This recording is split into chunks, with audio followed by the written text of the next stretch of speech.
Monsieur Jalbert, bonsoir. Bonsoir. Et puis l'unité Domrémy, c'est quoi? C'est une organisation à but non lucratif pour aider les alcooliques, aider les toxicomanes.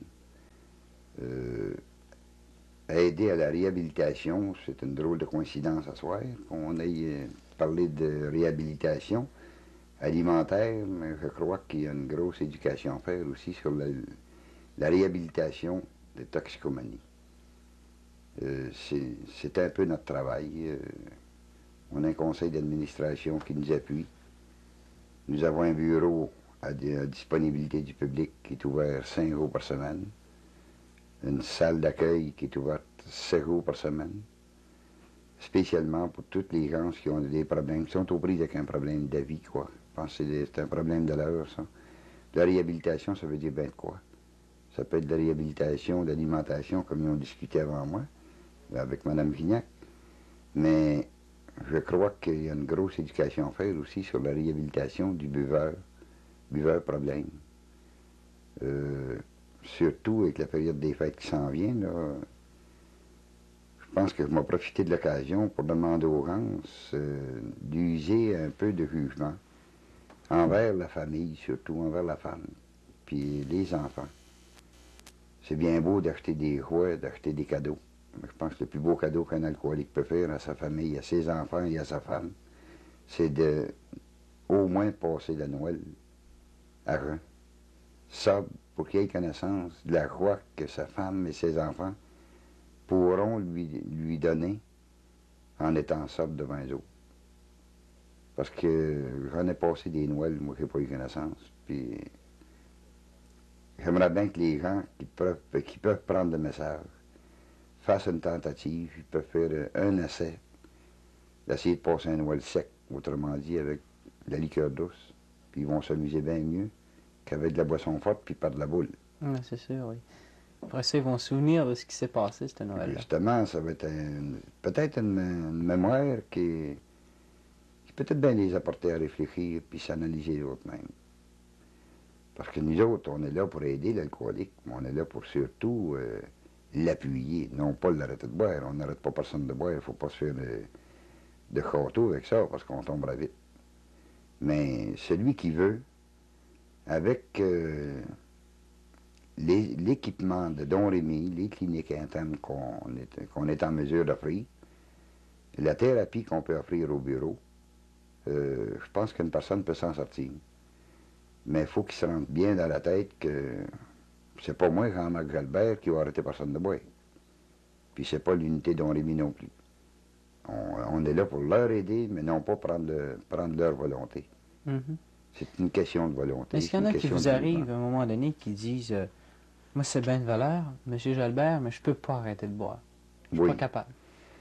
J'oserais dire qu'on a, je pourrais mettre un pourcentage de gens qui viennent nous voir dans l'idée qu'on va leur donner des médicaments pour leur ôter le goût de boire. Ils viennent aussi avec l'impression qu'on fait des miracles. Je pense qu'il y en a plusieurs qui pensent qu'on fait des miracles. Mais des miracles, là, on n'est pas... Je n'ai pas d'auréole sur la tête, moi. Puis, il n'y a pas personne dans Don Rémy, dans l'équipement de Don Rémy, qui en font non plus. Seulement, par exemple, par les preuves, l'exemple qu'on peut montrer à un individu, les conseils qu'on peut transmettre à l'individu, l'analyse qu'on peut lui faire faire. Nous autres, on n'est pas là pour juger personne. On n'est pas là pour analyser un individu non plus, dire « toi, tu es un alcoolique à tel degré ». C'est pas notre domaine. On n'est pas médecin.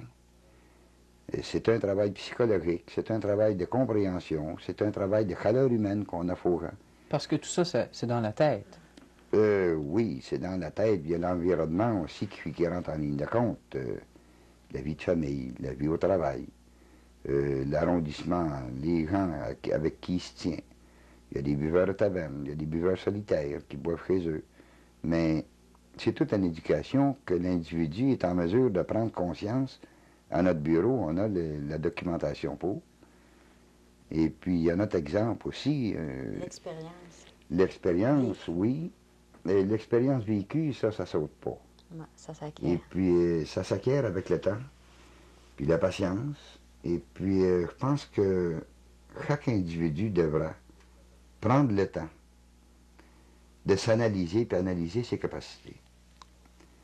Avant d'arriver et dire, ben, il y en a qui viennent chez nous, viennent nous voir et disent, ben, si ma femme ne chialera pas, je ne prendrai pas un verre. Si les enfants me comprendront, je ne prendrai pas un verre. Mais c'est clair, nous, les alcooliques, tout le monde a tort, excepté que nous autres. Mais on devrait, par exemple, par heure, ce qui veut dire 24 minutes par jour, c'est pas beaucoup. Mais dans 24 minutes, par exemple, il peut sortir un beau potentiel de lui-même. Ça ne sera pas personne qui va y avoir dit, c'est lui-même qui va l'avoir détecté. Il faut que ça sorte de soi-même. Oui, puis il faut qu'il s'analyse, puis il faut à un moment donné que tu prennes conscience de ton état physique, puis tes capacités physiques. Puis il faut que tu prennes conscience aussi de si le verre est rendu à un point de nous faire tituber, de nous faire des gaffes, à ce moment-là, il est grandement temps qu'un homme réalise que c'est plus lui qui est maître. Parce que c'est fort, un verre de boisson. C'est bien plus fort qu'un moteur à gasoline, qu'un moteur électrique. Parce qu'un verre de boisson, quand on dit qu'un verre sur une table comme ça, là, va emmener un individu à s'écrouler jusque dans le fond de la pente. Il faut que ça soit terriblement fort. Mais il faut à un moment donné que l'individu dise, écoute donc, moi, je suis muni d'une intelligence. Comment se fait-il qu'un verre, un objet, me guide? C'est ça. Hein? C'est ridicule quand on y pense. Ouais, c'est le premier verre qui fait descendre. Il ne faut pas qualifier ça de défaut. C'est tout simplement une habitude qui s'aggrave, c'est progressif. Hein? On va prendre un verre. Il y a des gens qui viennent me voir, qui me posent des questions, qui m'appellent au téléphone. Un buveur social, peux-tu devenir un alcoolique? Ben, évidemment, si on ne prend pas un verre, on ne peut pas devenir alcoolique. Mais si on prend un verre, on est sur une plure de banane. On est exposé. On peut glisser puis tomber puis y rester. D'autres vont venir nous voir et vont dire, ben moi je bois pas, je prends rien qu'une bière de temps en temps. Ils ne boivent pas de fort, ils prennent de la bière. Mais quelle différence? C'est de l'alcool pareil. C'est de l'alcool quand même. C'est un moyen d'évasion, la même Oui. chose. C'est ça qui est de valeur. Puis qu'est-ce qui est de valeur, qui est primordial pour un individu, mais qu'on pense pas. Je dis on pense pas par en suite un alcoolique. Ça fait 22 ans au-delà que j'ai arrêté de boire, mais je suis plus intelligent aujourd'hui, d'après moi, que j'étais quand j'étais sous. Et puis, quand on prend un verre, on réalise pas la gaffe qu'on fait. Puis on réalise pas non plus que on néglige sa personne. On néglige notre entourage. Puis il ne faut pas oublier, là, puis il faut prendre conscience de ça. Vous savez qu'un buveur problème est un problème pour une moyenne de 33% de son entourage. Fait que si on pensait à tout ça, si on pensait aux bonnes valeurs humaines qu'on perd, le potentiel qu'on peut développer quand on se sert de notre personne, c'est pas n'importe qui peut nous donner ça. Mm-hmm. Mais ça s'apprend avec le temps puis la patience. Mais malheureusement, les gens, on a des cas de rechute, on a des rechutes, plusieurs rechutes. Mais comme disait madame tantôt, c'est humain, tomber, ouais. C'est divin, se relever. C'est sans dessein, rester à terre.